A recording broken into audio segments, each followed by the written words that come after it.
Hola, hoy en Retrologando vamos a hablar de una película de principios de los años 60 del siglo XX, en blanco y negro, en clave tragicómica pero con un humor muy especial. Me refiero a Los que no fuimos a la guerra.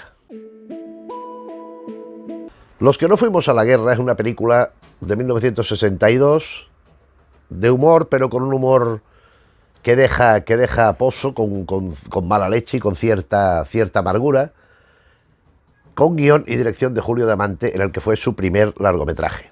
Él había hecho un par de tentativas fílmicas anteriores, pero esta es la primera, 1962, Tiempo de amor, 1964, después otras películas, por ejemplo, El arte de vivir, 1965, Elena y Fernanda, 1970, Sexo o no sex, 1974, La Carmen, 1976 o La memoria rebelde, de 2012. Julio Diamante fue un personaje muy entrañable en el ámbito del cine, muy divertido, un hombre encantador, muy amigo. Por lo menos yo siempre, cuando he coincidido con él, estaba por allí de Jesús Franco. Mira que no tenían nada que ver en ciertos conceptos, pero en otros sí. Y es un hombre que yo creo que ha sido muy valioso en sus escritos, porque también como escritor era muy notable, en sus trabajos fílmicos. Y esta película es una muestra de ello. Esta película es una adaptación de Los que fuimos a la guerra, la novela homónima de Wenceslao Fernández Flores, que está en esta edición tan bonita que tiene, todos estos dibujitos por aquí, por los cantos, la que abre el segundo tomo de las obras completas, en esta edición que tengo. Y bueno, de Fernández Flores, ¿qué vamos a decir? Este fue considerado uno de los precursores del nuevo humor, junto a Julio Camba, pero sobre todo Ramón Gómez de la Serna. Pero Wenceslao Fernández Flores tuvo muchísima influencia, mucha más de la que normalmente se le adjudica. Por su forma de escribir, por su forma de entender la literatura, por su humor, y sobre todo porque es que hay materiales que directamente han servido para materiales de autores posteriores. Por ejemplo, aquella Producciones García S.A. de Edgar Neville, cuya novela tiene un antecedente en una obra de teatro escrita por el propio Neville, a su vez tiene un relato de Wenceslao Fernández Flores, publicado en La Codorniz, que es el mismo, que es lo mismo. O sea, en una página está sintetizado todo, pero es que incluso el nombre. Pero bueno, Wenceslao Fernández Flores fue un hombre muy influyente en su época y después, y hoy muy injustamente olvidado, porque a él le debemos obras maravillosas. Por ejemplo, El malvado Carabel, que hemos hablado aquí, de serie de televisión que se hizo, y de cine. Por ejemplo, El bosque animado. El bosque animado es una portento novela que José Luis Cuerda adaptó también. Pero tantas novelas, Volvoreta, y esta los que no fuimos a la guerra también es otra importante. Las historias de Ring, un investigador que se inventó también. Pero Julio Diamante coge a esta novela de Wenceslao Fernández Flores y en cierta manera la adapta bastante y le da una cierta vuelta, porque sabemos que Wenceslao Fernández Flores era considerado también un humorista como de derechas, porque era lo bien hecho y tal, aunque en mi opinión se desviaba bastante de eso, pero... Y lo que hace Julio Diamante es destacar un poquito más los amargos, sacarlo sobre a la vez que, de forma paralela, lo divertido, lo humorístico. Así, la película se estrenó en la Mostra de Venecia con el título Cuando estalló la paz. La censura no permitió que se estrenara aquí, en España, con ese título. Hubo recortes, dicen que hasta de 20-25 minutos de la película. La película dura hora y media y un poquito más, 97 minutos, una cosa así. Y se estrenó por fin mutilada, pero con la esencia clara. La historia que nos cuenta, pues la historia, hay dos historias paralelas, creo yo, muy claras. Una que, tanto en la novela como en la película, porque los argumentos son muy similares. Una es la historia del protagonista, que es un individuo bastante anodino, que tiene bastante mala suerte y que por ciertos condicionantes de alrededor, en la novela, esto más destacado que en la película, va cayendo en desgracia en el amor, en su trato con la gente, con los amigos, en su trabajo, en su iniciativa, y va terminando siendo un pobre desgraciado. Entonces, esta es una historia. Y la otra sería, porque esto pasa en una ciudad, pues bueno, inventada, donde se está produciendo la Primera Guerra Mundial y donde hay los afrancesados y los germanófilos. Los aliados, pero sobre todo orientados hacia Francia, y por otro los partidarios de los alemanes.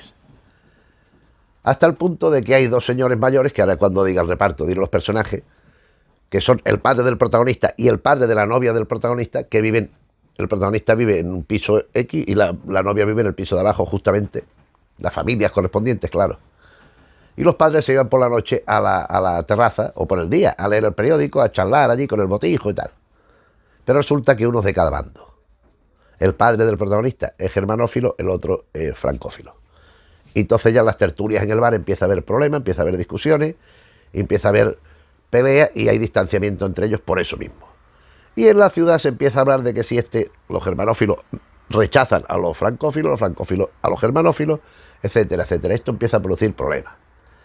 Y también, en cierta manera, empiezan a llegar ciertos aires de novedad, ciertos aires de renovación en ciertas cosas. Por ejemplo, hay algo que es esencial, aparece una tienda donde, porque al personaje, al protagonista, lo despiden precisamente por su tendencia, supuestamente, porque resulta que hay un cine y hay un bar que el dueño es un listo, y entonces decide poner un cinematógrafo. Cinematógrafo que consiste en una sábana en la pared, sillas del bar allí puestas en un patio interior que tiene, y las películas proyectarlas. Entonces son documentales de lo que va pasando. Y se le ocurre poner, por inducción del protagonista y un amigo suyo, comentaristas que van explicando lo que va pasando en la pantalla, porque era cine mudo. Y entonces hay unos días que pone función para los aliados francófilos, no sé qué.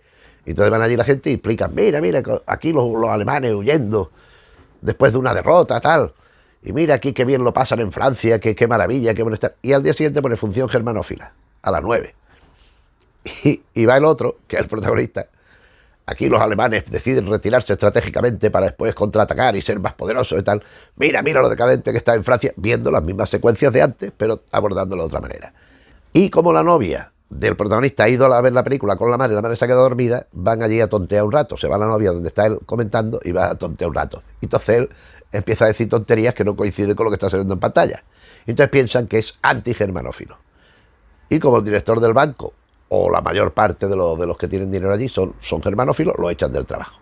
Y uno de los puestos de trabajo que él solicita es una tienda nueva que se está estableciendo, donde le dice que solo quiere señorita. Evidentemente aquí la idea es que eran más guapas, que cobraban menos, tal y cual. Pero de alguna forma es una sustitución ya de la mujer por encima del hombre en determinados puestos, en determinadas cosas. Lógicamente, porque tampoco vamos a pretender que en el año 62 fueran aquí los adalides del feminismo ni nada, pero en cierta manera están cambiando las cosas. Este protagonista, habida cuenta de las circunstancias, no encuentra trabajo, intenta ir al banco y tampoco puede trabajar porque hay un recomendado, y al final se pone a vender pues productos extraños como crecepelos, como prótesis de brazos y de piernas por ahí, de viajante. Está hasta las narices ya de ese trabajo, consecuencia del cual ha roto con la novia, porque ellos lo que querían era establecerse y casarse, y en el trabajo que él tenía le iba bastante bien. Pero de pronto, pues sucedió esto, lo echaron, y están cada vez más distanciados, y entonces rompen. Y él, al cabo del tiempo, se encuentra con el señor aquel recomendado del banco. Yo he dejado el banco colgado, y se va corriendo al banco, y lo acogen allí a trabajar. Qué bien, cuando va a decírselo a la novia ya no, o sea, no está disponible porque se ha enredado con el señor de la tienda aquella, justamente, de la señorita donde ella ha ido a trabajar. Bueno, pues él está allí en el banco trabajando, le encargan llevar una cantidad para transformarla en otra moneda. Entonces se encuentra con el amigo aquel que le llevaba, que le liaba, que le enredaba, que le decía cosas con el que había estado comentando las películas de cine. Y le dice que le acompañe para jugar a una ruleta que hay en un bar. Una ruleta no la que conocemos, sino la que va parándose en los naipes, porque tiene un sistema infalible de ganar a la ruleta, pero solo tiene un duro, y la jugada es de un duro cada vez. Juega el primero, lo pierde. Y pensando que va a sacar un pingüe beneficio, el protagonista le ofrece los 20 duros que le han dado para comprar moneda extranjera, y naturalmente los pierden, con lo cual también lo echan del trabajo. Y así pues va vegetando hasta que va a parar a la cárcel y una serie de avatares, todo esto con un ambiente y unos personajes divertidísimos y muy, muy irónicos y muy sarcásticos, que es la clave de la película, sobre todo, también de la novela, pero en la película se han afilado las puntas en este sentido. El protagonista, llamado Javier, es de la película, ahora vamos a hablar ya de la película única y exclusivamente a través del reparto de los personajes, añadiremos alguna información sobre lo que ya he contado.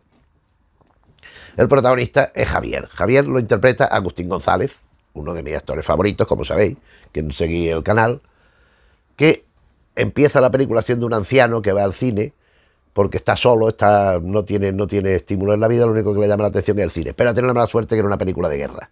Y eso le hace rememorar lo que ocurre en la guerra, que ahora veremos por qué se llama el título así, porque hay un personaje llamado Pons, que es la antítesis de esto que estamos hablando.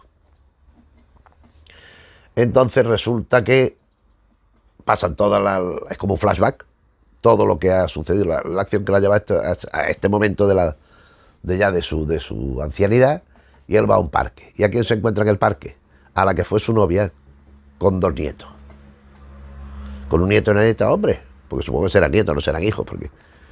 Entonces se sientan allí, los niños se ponen allí, y él le dice, pero bueno, tú me querías a mí, ¿verdad? Hombre, deja que descanse en paz mi marido y tal. O sea, en cierta manera es todo un canto a lo perdido. Esta chica, esta novia, que sí que lo quería y que vivía en el piso de abajo, que se comunicaban por teléfono y tal, que trabaja en la tienda y se terminando con el sueño de la tienda, es Laura Valenzuela, jovencísima, claro, y que lo hace muy bien, como Agustín González. Agustín González, de viejo, pues no se le ve ningún plano así muy importante, salvo al final quizás, pero el resto de la película va con pelo, que entonces ya no tenía pelo, pero va con pelo, un implante puesto, un peluquín, y bueno, para parecer más joven, pero muy eficaz, y ella también.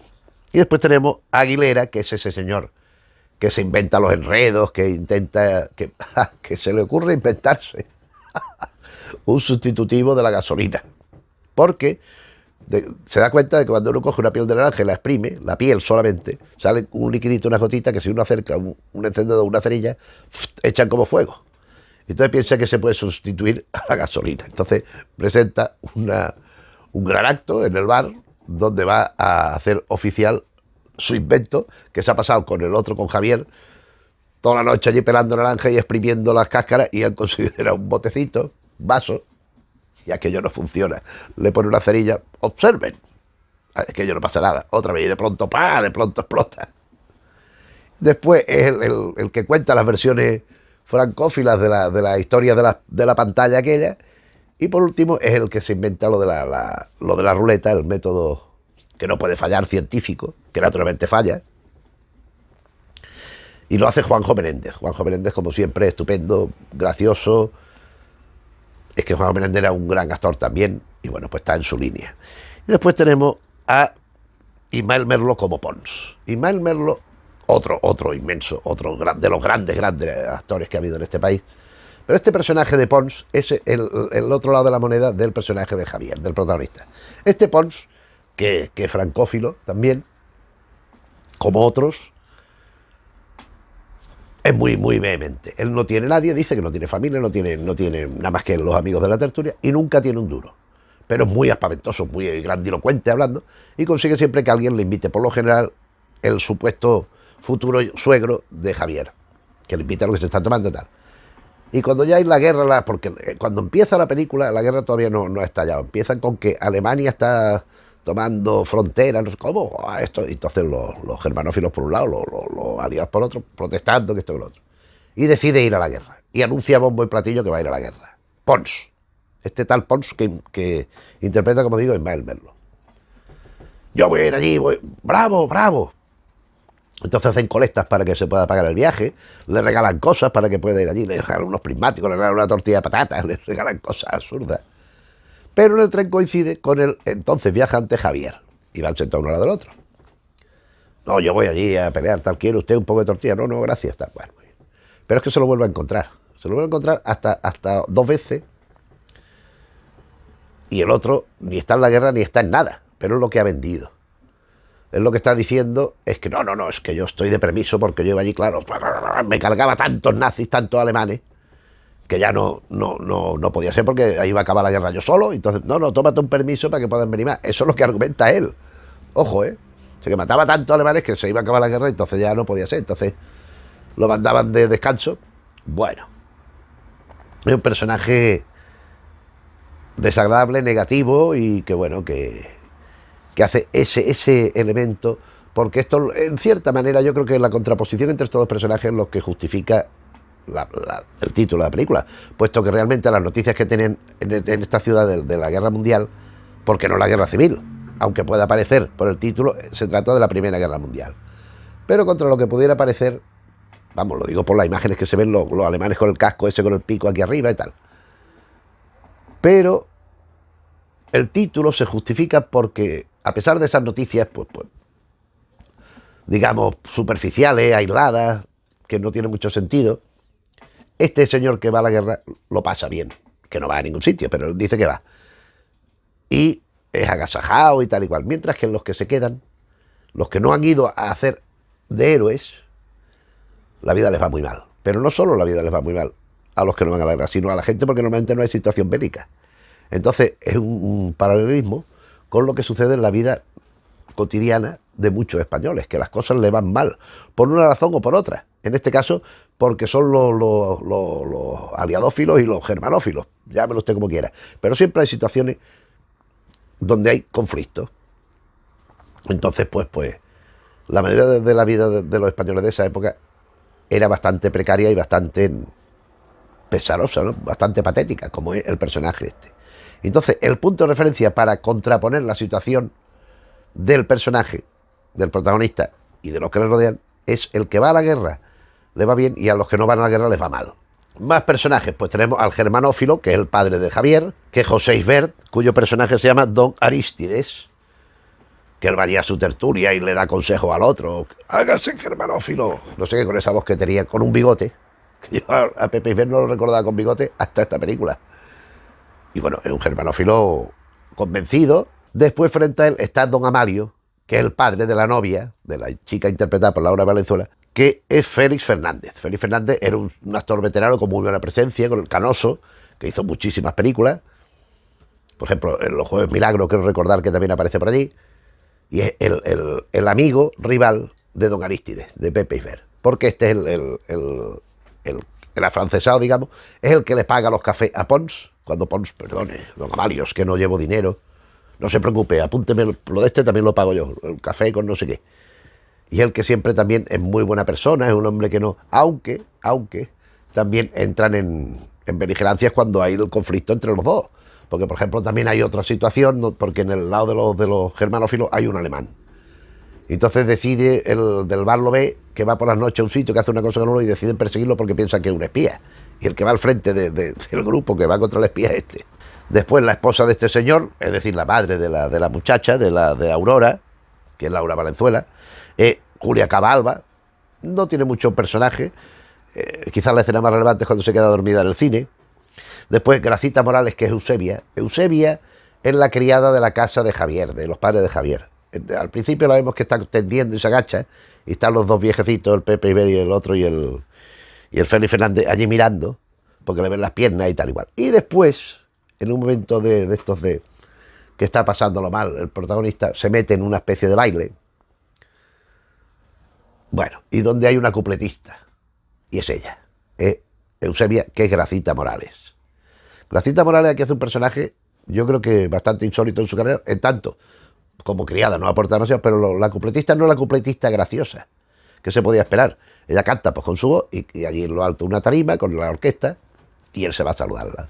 Él está hablando con una señora de estas, que una invitada al baile, que va viendo a ver lo que pesca allí, que es María Luisa Ponte, como siempre, muy papel muy corto, pero muy intenso, porque María Luisa Ponte era extraordinaria, y reconoce a Eusebia allí encima. Entonces se acerca a ella y se ponen a bailar, y él va bebiendo, está bastante borracho, y ella se lo lleva a su casa para enrollarse. Y bueno, venga, va, empiezan se toman una copita, y cuando van a entrar en faena, llama a la puerta el novio de ella, que resulta un tipo que siempre va con una navaja, un tipo muy bien encalado, con una navaja muy grande, y él se tiene que salir fuera de la ventana en el tejado para que el otro no lo vea. Pero claro, es que intenta bajar por allí, hay una altura considerable, entonces yo no me tengo que quedar aquí. Bueno, se queda allí. Entonces cuando está buscando el otro con la navaja, ¿dónde hay alguien? ¿Creéis que había alguien? ¿Quién va a ver? ¿Quién va a ver? Bueno. ¡Bum! ¿Eso qué? Una tormenta. Dice un chubasco en la película, pero una tormenta. Y el pobre tío que está allí, el Agustín González, que está allí, ha tenido de frío, empieza a lloverle encima, y el pobre allí, tapado, después se constipa, en fin. Pero Gracita Moral está muy bien en este personaje, sobre todo en esta parte del baile que ella hace de cupletista y después con el otro, porque era un personaje, digamos, subidito de tono para la época. Después hay otra serie de personajes que son los secundarios de la época que no faltaban en ninguna. Por ejemplo, está Éramos Pascual, haciendo un personaje que fue el marido de Rafael Aparicio. Está, por ejemplo, Sergio Mendizábal, que también aparece en muchas películas. Aquí hace de un escritor de estos que va con ínfulas de maravilloso. Está también Chandas Bolas. Chandas Bolas es el dueño del bar, del bar este que ponía en el cine. Chandas Bolas era imprescindible en las películas por la sencilla razón de que era el representante del sindicato amarillo. Es decir, el sindicato franquista del cine estaba encabezado por Chandas Bolas. Si Chandas Bolas estaba, tenía más posibilidad de salir para adelante de la película. Si no estaba, pues le podían poner más trabas. Porque él mismo se encarga de ello, porque para eso llevaba ese sindicato, que lo que era recibir las consignas del poder, ¿no? Pero bueno. Y por terminar el reparto, hay un director de banco, cuyo actor no sé quién es, pero aparece un personaje que es el empleado del banco, que les dice cuando están esperando Juanjo Menéndez y Agustín González con el otro para entrar a ver si entran a trabajar al banco, que el otro es el recomendado, hay un personaje que le dice, no, ya se pueden ir yendo de aquí, y que después vemos que es un cajero que está durmiendo, donde pone giros, y está allí dormido, en una ventanilla pone giro, en otra pone pago y en otra pone ingresos. Y aparece una señora anciana, vengo a hacer un ingreso, y le dice, la ventanilla 3, y él va a la ventanilla 3 andando, y la atiende desde la ventanilla 3, que está por unos metros más para allí. Este es Francisco Merino, que ha fallecido hace muy poco, jovencísimo, pero ya tenía la misma cara, la misma entrada, la misma forma de hablar. Francisco Merino, que ha sido un actor muy importante en teatro, y en cine y televisión ha hecho muchísimos papeles, casi nunca protagonista, cosa que no he entendido nunca, porque es un actor muy importante y muy brillante. Quizá porque el aspecto que tenía, ¿no? Pero un aspecto raro, con los ojos ahuevados, así, con entradas, tal. Y aquí hace este personaje del banco que, bueno, que en cierta manera, pues habría otros personajes que hablar. Por ejemplo, hay un torero llamado Marcianito, porque además hay el tema de los toros. Antes ahora está el Tito, no sé qué, y antes había el Marcianito, lo corrían por allí por la ciudad con una banda, tocando la orquesta, tocando delante de él una banda de esta de música, y llevándola a hombros. En fin, es una película donde tenemos pues el tema de las tascas de los bares, lo que van haciendo de la picaresca para sacar un café, para sacar una invitación, para conseguir dinero. La situación precaria de laboral que había entonces, que ahora, pues bueno, pues salvando las distancias, pues se podía poner un poco casi que en el mismo plano, ¿no? Las relaciones de pareja, en fin, va dando un repaso a una cierta imagen de una España, yo creo que ya no en los 60, pero sí en los 30, sí, más adecuada a la época en que se escribe la novela que cuando se hace la película, pero no por ello ajena al segundo tiempo, 30 años después de la novela, donde se seguían pues manteniendo ciertas cuestiones, pues podríamos decir, arbitrarias, desde los poderes más altos hasta la gente más baja, que hacían que una España que ya iba progresando, pero mantuviera todavía ciertos elementos tan retrógrados. Y bueno, pues eso es lo que veníamos a decir hoy. La película, si tenéis intención, interés o ganas de verla y tiempo, está en el canal, está en Retrologando, la tenemos puesta pues por obra y gracia de Enrique, que la ha cogido, la ha capturado y la ha subido. Está entera, está íntegra en nuestro canal. Si queréis verla, pues buscáis pum y le dais. Los que no fuimos a la guerra le dais. Yo pues he glosado algunas cosas, a lo mejor puedo contar ya, no toda la película, porque hay trozos que me los he quedado reservados, porque tampoco, sabiendo que la película está, tampoco voy a decir toda y cada una de las cosas que la componen. Pero bueno, en cierta manera he querido pues evocarla y generar, para los que lo conozcan, recordarla. Y para quien no la conozca, darle algunos estímulos que en mi opinión merecen la pena de la película. Y nada más, en cuanto al vídeo, si te ha gustado, pues te agradeceremos que le dejes al me gusta. Si te interesan los temas que tocamos un día y otro en el canal, pues te agradeceremos que te suscribas. Si conoces gente de tu entorno, de tu familia, de tus amistades, de tu trabajo, de donde vas a hacer deporte, del autobús, que hacéis siempre el mismo viaje juntos, tal, pues te agradeceremos que le hables de la asistencia Retrologando, por si deciden también pues acompañarnos en esta historia. Y por lo demás, nos vemos en otro vídeo. Un saludo.